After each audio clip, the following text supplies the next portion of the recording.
नमस्कार दोस्तों, welcome to my YouTube channel. दोस्तों, आज मैं क्लास 10th और क्लास 12th के और सभी कंपटीशन की परीक्षाओं के लिए हिंदी में महत्वपूर्ण टॉपिक लेकर आई हूँ। तो आज का हमारा टॉपिक है अलंकार। देखिए दोस्तों, अलंकार क्लास 10 और क्लास 12 और सभी कंपटीशन की परीक्षाओं में भी पूछा जाता है। तो आप लोग हमारे इस वीडियो को ज़रूर देख लीजिए। तो देखिए दोस्तों, आज मैं आप लोगों को बताऊंगी अलंकार की परिभाषा और अलंकार के प्रकार होते कितने हैं और उन सभी की भी परिभाषा बताऊंगी। तो आप लोग हेडिंग डालिएगा अलंकार। तो देखिए दोस्तों, अलंकार का अर्थ हो जाएगा कि इसकी परिभाषा हो जाएगा काव्य की शोभा बढ़ाने वाले शब्दों को अलंकार कहते हैं। काव्य की शोभा बढ़ाने वाले शब्दों को अलंकार कहते हैं। देखिए दोस्तों, जिस प्रकार स्त्री आभूषण को धारण करने पर अच्छी लगती है, उसी प्रकार अलंकार का प्रयोग वर्णों में करने पर उसकी शोभा बढ़ जाती है। तो हो जाएगा कि काव्य की शोभा बढ़ाने वाले शब्दों को या तथ्यों को अलंकार कहते हैं। अब देखिए दोस्तों, अलंकार का संधि विच्छेद हो जाएगा अलम प्लस कार। अलंकार का संधि विच्छेद हो जाएगा अलम प्लस कार। देखिए दोस्तों, कभी कभी अलंकार का संधि विच्छेद भी पूछ लिया जाता है, तो आप लोग जान लीजिए कि अलंकार का संधि विच्छेद हो जाएगा अलम प्लस कार।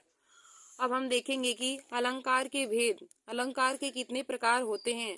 तो देखिए दोस्तों, हो जाएगा अलंकार के दो प्रकार होते हैं। अलंकार दो प्रकार के होते हैं। नंबर 1 हो जाएगा शब्दालंकार और नंबर 2 हो जाएगा अर्थालंकार। देखिए दोस्तों, अलंकार दो प्रकार के होते हैं। नंबर 1 शब्दालंकार और नंबर 2 हो जाएगा अर्थालंकार। अब हम देखेंगे कि शब्दालंकार किसे कहते हैं और अर्थालंकार किसे कहते हैं। तो आप लोग हेडिंग बना लीजिए। नंबर 1 शब्दालंकार।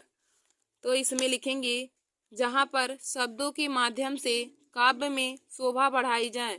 जहाँ पर शब्दों के माध्यम से काव्य में शोभा बढ़ाई जाए उसे शब्दालंकार कहते हैं। देखिए दोस्तों, शब्दालंकार का परिभाषा हो जाएगा जहाँ पर शब्दों के माध्यम से काव्य में शोभा बढ़ाई जाए उसे शब्दालंकार कहते हैं। और शब्दालंकार मुख्य रूप से 3 प्रकार के होते हैं। देखिए दोस्तों, शब्दालंकार में हो जाएगा कि जहाँ पर शब्दों के माध्यम से काव्य में शोभा बढ़ाई जाए उसे शब्दालंकार कहते हैं। और यह मुख्य रूप से 3 प्रकार के होते हैं। शब्दालंकार मुख्य रूप से 3 प्रकार के होते हैं। नंबर 1 होता है अनुप्रास अलंकार, नंबर 2 यमक अलंकार और नंबर 3 श्लेष अलंकार होते हैं। देखिए दोस्तों, शब्दालंकार के भी 3 भेद होते हैं। नंबर 1 अनुप्रास अलंकार, नंबर 2 यमक अलंकार और नंबर 3 श्लेष अलंकार होते हैं। तो शब्दालंकार वह अलंकार होता है जहाँ पर शब्दों के माध्यम से काव्य में शोभा बढ़ाई जाए उसे शब्दालंकार कहते हैं। और शब्दालंकार मुख्य रूप से 3 प्रकार के होते हैं। नंबर 1 अनुप्रास अलंकार, नंबर 2 यमक अलंकार और नंबर 3 श्लेष अलंकार होता है। अब दोस्तों, आप लोग हेडिंग बना लीजिए कि अनुप्रास अलंकार किसे कहते हैं। तो हेडिंग बना के आप लिखिएगा अनुप्रास अलंकार। और देखिए दोस्तों, यह अलंकार भी हर बार ही बोर्ड एग्जाम की परीक्षा में पूछा जाता है कि अनुप्रास अलंकार किसे कहते हैं। तो देखिए दोस्तों, अनुप्रास अलंकार की परिभाषा हो जाएगा जिस अलंकार में एक ही वर्ण की आवृत्ति बार बार हो। जिस अलंकार में एक ही वर्ण की आवृत्ति बार बार हो उसे अनुप्रास अलंकार कहते हैं। देखिए दोस्तों, जिस अलंकार में एक ही वर्ण बार बार आवे या एक ही वर्ण की आवृत्ति बार बार हो उसे अनुप्रास अलंकार कहते हैं। अब हम इसका उदाहरण देखेंगे। तो जैसे में लिखे हैं यहाँ पे, देखिए तरनी तनुजा टट तमाल तरुअर बहु छावे। तरनी तनुजा टट तमाल तरुअर बहु छावे।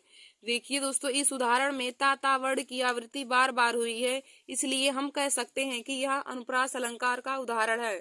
देखिए दोस्तों, तरनी तनुजा टट तमाल तरुअर बहु छावे में इसमें पहला वर्ण सब में ताता है और ताता वर्ण की आवृत्ति बार बार हुई है, इसलिए हम इस उदाहरण से कह सकते हैं कि यह उदाहरण हमारा अनुप्रास अलंकार का है। और देखिए दोस्तों, दूसरा उदाहरण है फूलन में कलियन में कछारन में कुंजन में क्यारिन में कलियन में काली कली खिलत है। फूलन में कलियन में कछारन में कुंजन में क्यारिन में कलिन में कली खिलत है। तो इसमें भी हमारे का वर्ण की आवृत्ति बार बार हुई है। दूसरे उदाहरण में का वर्ड की आवृत्ति बार बार हुई है, तो इसको भी हम कह सकते हैं कि यह अनुप्रास अलंकार का उदाहरण है। तो देखिए दोस्तों, अनुप्रास अलंकार वह अलंकार होता है जिसमें एक ही वर्ड की आवृत्ति बार बार होती है। जिसमें एक ही वर्ड की आवृत्ति बार बार होती है उसे अनुप्रास अलंकार कहा जाता है। और अनुप्रास अलंकार का उदाहरण हो जाएगा तरनी तनुजा टट तमाल तरुअर बहु छावे। तरनी तनुजा टट तमाल तरुअर बहु छावे। या फिर आप सभी कह सकते हैं कि चंदू के चाचा ने चंदू की चाची को चांदनी चौक पर चांदी के चम्मच से चटनी चटाई। इसमें भी देखिए दोस्तों, चा वर्ड की आवृत्ति बार बार हुई है, तो उसको भी हम अनुप्रास अलंकार का उदाहरण कह सकते हैं। देखिए दोस्तों, जिस भी उदाहरण में एक ही वर्ड की आवृत्ति बार बार होगी, आप लोग उसे अनुप्रास अलंकार जान लीजिए कि वह अनुप्रास अलंकार का उदाहरण होगा। फिर देखिए दोस्तों, हमारा दूसरा है यमक अलंकार। दूसरा है यमक अलंकार। तो यमक अलंकार की परिभाषा देखेंगे कि जहाँ पर एक शब्द दो या दो से अधिक बार आवे। जिस उदाहरण में या जिस अलंकार में एक शब्द दो या दो से अधिक बार आवे लेकिन दोनों बार उनका अर्थ अलग अलग हो, उसे हम यमक अलंकार कहते हैं। देखिए दोस्तों, यमक अलंकार की परिभाषा हो जाएगा कि जहाँ पर या फिर जिस अलंकार में एक शब्द दो या दो से अधिक बार आवे लेकिन दोनों बार उनका अर्थ अलग अलग हो, उसे यमक अलंकार कहते हैं। देखिए दोस्तों, यमक अलंकार क्या होता है कि जिस उदाहरण में या जिस अलंकार में एक शब्द दो बार आए लेकिन दोनों बार उनका अर्थ अलग अलग हो जाए। जैसे कोई एक ही शब्द दो बार आए, एक ही बार आए लेकिन दोनों बार उनका अर्थ अलग अलग हो, तो उसे हम यमक अलंकार कहते हैं। देखिए दोस्तों, यहाँ पे जैसे हमने उदाहरण लिया है कि तीन बेर खाती है कि तीन बेर खाएगी। तीन बेर खाती है कि तीन बेर खाएगी। अब देखिए दोस्तों, इसके स्पष्टीकरण में हो जाएगा, इस उदाहरण के स्पष्टीकरण में देखिए यहाँ पे बेर शब्द दो बार आया है। यहाँ पर बेर शब्द दो बार आया है और देखिए दोस्तों, दोनों बार बेर का अर्थ अलग हो जाएगा। एक बेर का अर्थ हो जाएगा समय और एक बेर का अर्थ हो जाएगा खाने वाला बेर। एक बेर का अर्थ समय हो जाएगा और दूसरे बेर का अर्थ हो जाएगा खाने वाला।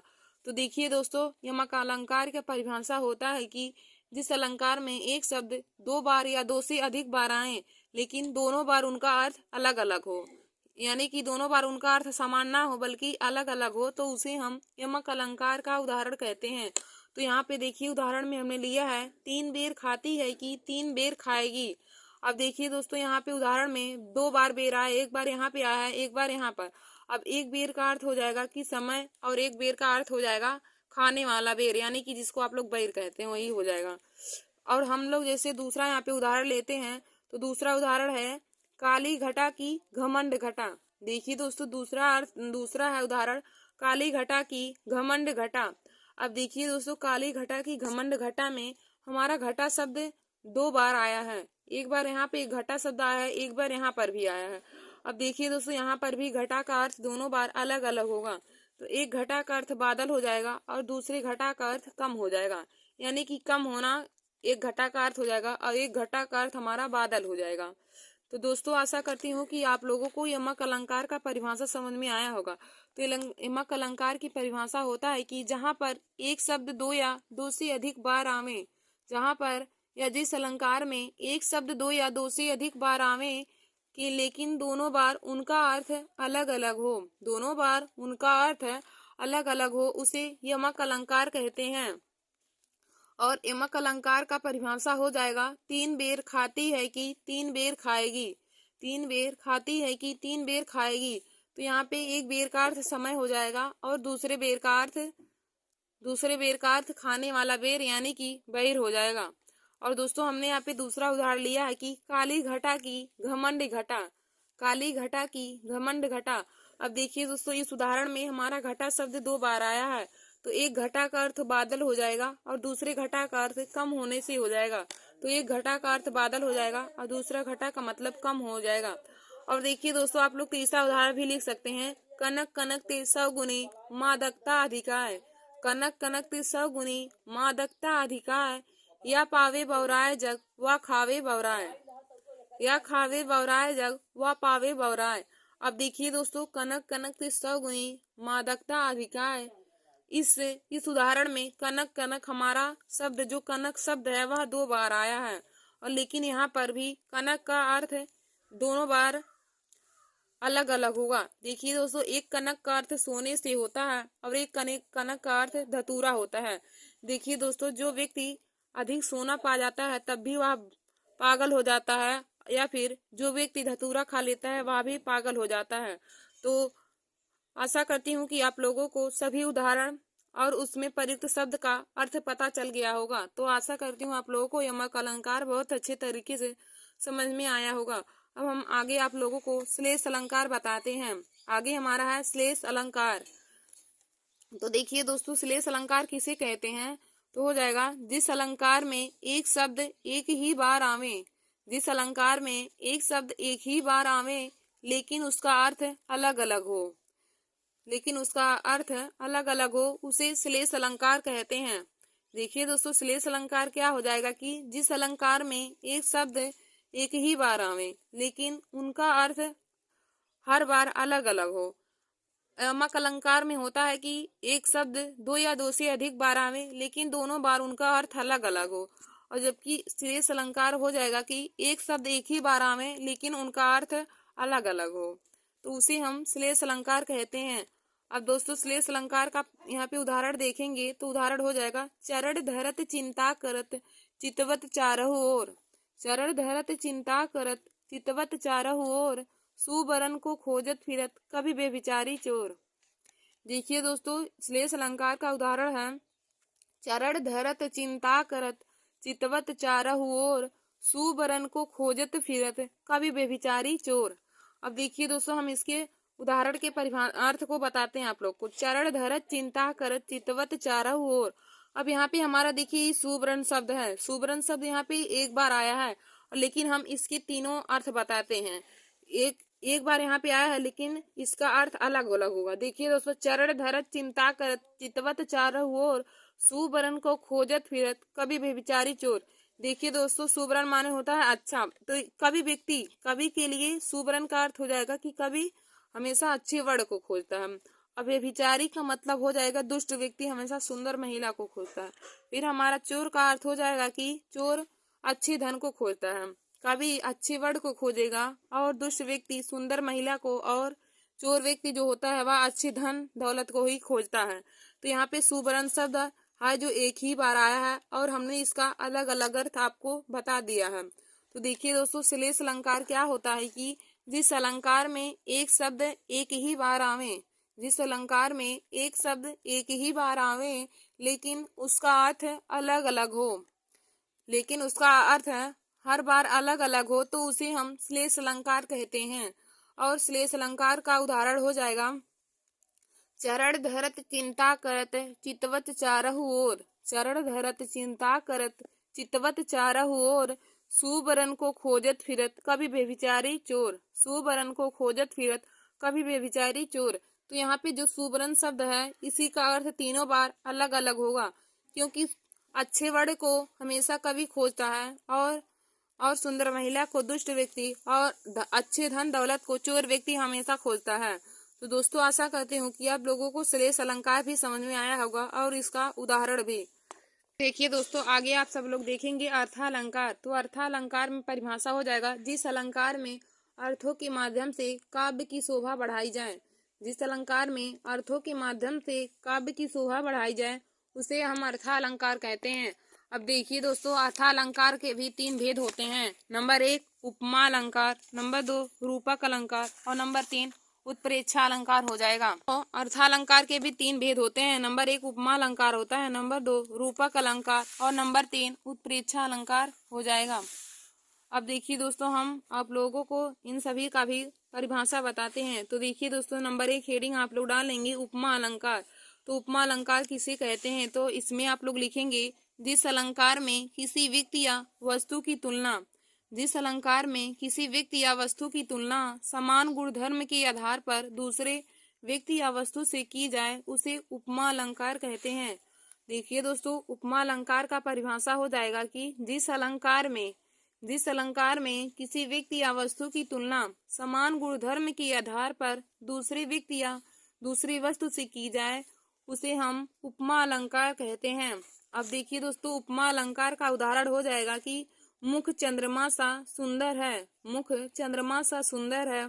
और दूसरा उदाहरण हो जाएगा कर कमल सा कोमल है। देखिए दोस्तों, इस उदाहरण में मुख चंद्रमा सा सुंदर है, उदाहरण में देखिए दोस्तों मुख की तुलना चंद्रमा के समान की गई है। तो मुख की तुलना चंद्रमा के समान की गई है। तो देखिए दोस्तों, परिभाषा ही उसका होता है उपमा अलंकार का कि किसी व्यक्ति या वस्तु की तुलना समान गुणधर्म के आधार पर दूसरे व्यक्ति या वस्तु से की जाए। तो यहाँ पर मुख की तुलना चंद्रमा के समान की गई है, तो इसे हम कह सकते हैं कि यह उपमा अलंकार का उदाहरण है। और देखिए दोस्तों, दूसरा उदाहरण है कि कर कमल सा कोमल है। यहाँ पर इस उदाहरण में कर यानी कि हाथ की तुलना या हाथ की उपमा कमल के समान की गई है, तो इसे हम कह सकते हैं कि यह उपमा अलंकार का उदाहरण है।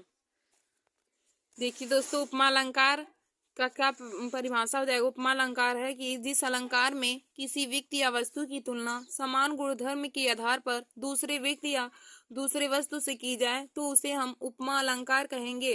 तो उपमा अलंकार का उदाहरण हो जाएगा नंबर 1 मुख चंद्रमा सा सुंदर है, और नंबर दूसरा उदाहरण है कि कर कमल सा कोमल है। तो देखिए दोस्तों, जब भी इनका परिभाषा उदाहरण पूछे तो आप लोग इसी प्रकार ही बोर्ड एग्जाम की परीक्षा में लिखिएगा, वहाँ पे हेडिंग बना के और नीली पेन से लिख लीजिएगा।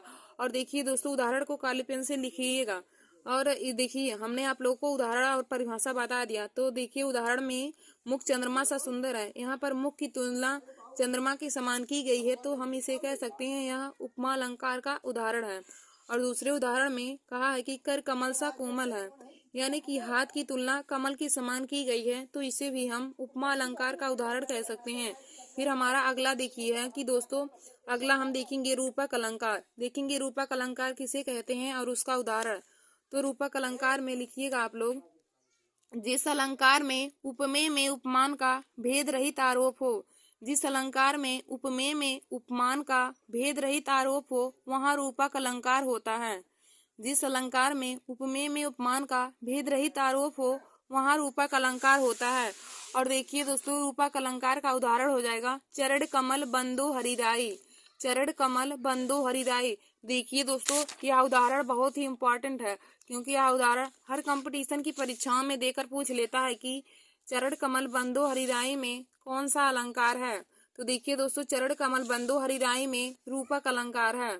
यह हर कंपटीशन की परीक्षा में पूछा जाता है उदाहरण। तो आप लोग इसे बहुत अच्छे तरीके से पहचान लीजिए और इसे अपने कॉपी में नोट कर लीजिए कि चरण कमल बंदो हरिराई में रूपक अलंकार है। फिर हमारा अगला है दोस्तों उत्प्रेक्षा अलंकार। अगला हमारा हो जाएगा उत्प्रेक्षा अलंकार। तो उत्प्रेक्षा अलंकार में आप लोग लिखेंगे, देखिए दोस्तों, रूपक अलंकार में पहचानने का ट्रिक भी होता है कि रूपक अलंकार में हमारा बीच में डैश दिया होता है।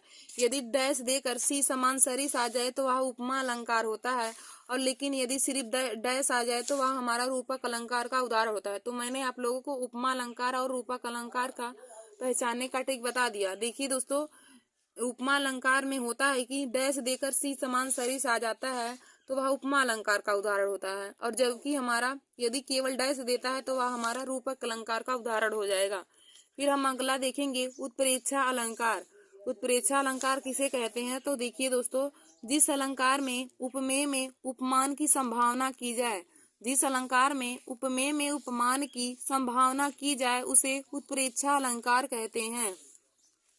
देखिए दोस्तों, उत्प्रेक्षा अलंकार का परिभाषा हो जाएगा कि जिस अलंकार में उपमेय में उपमान की संभावना की जाए उसे उत्प्रेक्षा अलंकार कहते हैं। और इसका उदाहरण हो जाएगा जैसे सोहत ओढ़े पीत पटु श्याम सलोनी गात मनहु नील मणि शैल पर आतप पर्यो प्रभात। उत्प्रेक्षा अलंकार का परिभाषा उसका उदाहरण हो जाएगा कि सोहत ओढ़े पीत पटु श्याम सलोने गात मनहु नीलमणि शैल पर आतप पर्यो प्रभात।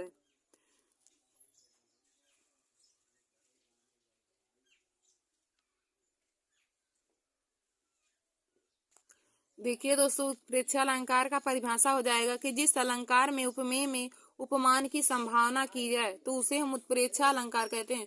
तो इस अलंकार में भी हमारा उपमेय में उपमान की संभावना की गई है। इस उदाहरण में उपमेय में उपमान की संभावना की गई है, तो हम कह सकते हैं कि यह हमारा उत्प्रेक्षा अलंकार का उदाहरण है। तो उत्प्रेक्षा अलंकार का परिभाषा हमने आप लोग को बताया कि जिस अलंकार में उपमेय में उपमान की संभावना की जाए उसे उत्प्रेक्षा अलंकार कहते हैं। और इसका उदाहरण हो जाएगा कि सोहा तोड़े पीत पटु श्याम सलोने गात मनहु नीन मनी सैल पर आतप प्रयो प्रभात। तो दोस्तों आशा करती हूँ कि आप लोगों को उत्प्रेक्षा अलंकार का परिभाषा और उदाहरण समझ में आया होगा।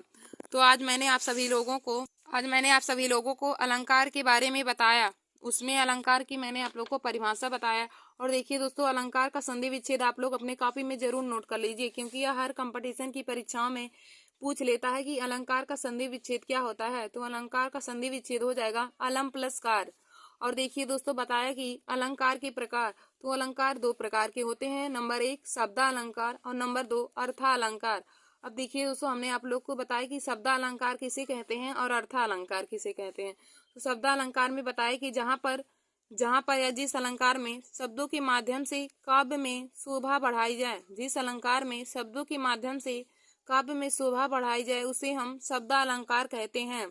और देखिए दोस्तों, शब्दालंकार के प्रकार बताए तो शब्दालंकार का प्रकार नंबर 1 अनुप्रास अलंकार, नंबर 2 यमक अलंकार और नंबर 3 श्लेष अलंकार है। तो अनुप्रास अलंकार का हमने परिभाषा बताया कि जिस अलंकार में एक ही वर्ण की आवृत्ति बार बार हो, जिस अलंकार में एक ही वर्ण की आवृत्ति बार बार हो उसे अनुप्रास अलंकार कहते हैं। और अनुप्रास अलंकार का उदाहरण बताया दोस्तों आप लोगों को कि तरनी तनुजा टट तमाल तरुअर बहु छावे, तरनी तनुजा टट तमाल तरुअर बहु छावे। और देखिए दोस्तों, इसके स्पष्टीकरण में आप सब लिख सकते हैं कि उपयुक्त उदाहरण में ता वर्ण की आवृत्ति बार बार हुई है, इसलिए हम इसे अनुप्रास अलंकार का उदाहरण कर सकते हैं। देखिए दोस्तों, तरनी तनुजा टट तमाल तरुअर बहु छावे में ता वर्ण की आवृत्ति बार बार हुई है, इसलिए हम कह सकते हैं कि यह अनुप्रास अलंकार का उदाहरण है। या आप सब लिख सकते हैं कि चंदू की चाचा ने चंदू की चाची को चांदनी की चौक पर चांदी की चम्मच से चटनी चटाई। तो इस उदाहरण में चा वर्ण की आवृत्ति बार बार होगी, तो उसे भी आप सब लोग अनुप्रास अलंकार का उदाहरण लिख सकते हैं। फिर हम लोग आगे आपको हमने बताया कि यमक अलंकार, आगे हमारा दूसरा है शब्दालंकार के प्रकार में यमक अलंकार। तो यमक अलंकार का परिभाषा मैंने बताया, यमक अलंकार की परिभाषा हो जाएगा कि, तो दोस्तों हमने आप लोगों को शब्दालंकार के 3 प्रकार बताए, अनुप्रास अलंकार, यमक अलंकार और श्लेष अलंकार, और आप लोगों को तीनों का परिभाषा और उदाहरण भी बता दिया है। और दोस्तों फिर हमने आप लोग को बताया कि अर्थालंकार किसे कहते हैं। तो अर्थालंकार में जहाँ पर अर्थों के माध्यम से काव्य में शोभा बढ़ाई जाती है और उसके प्रकार को बताया। तो देखिए दोस्तों, अर्थालंकार भी 3 प्रकार के होते हैं, नंबर 1 उपमा अलंकार, नंबर 2 रूपक अलंकार और नंबर 3 उत्प्रेक्षा अलंकार। तो हमने इन तीनों के परिभाषा और उदाहरण आप लोगों को बता दिया है। तो आशा करती हूँ को आज का हमारा यह वीडियो समझ में आया होगा। धन्यवाद दोस्तों। ऐसे ही हमारे वीडियो को देखने के लिए आप सभी लोग हमारे YouTube channel Nancy success classes को सब्सक्राइब कर लीजिए। धन्यवाद दोस्तों।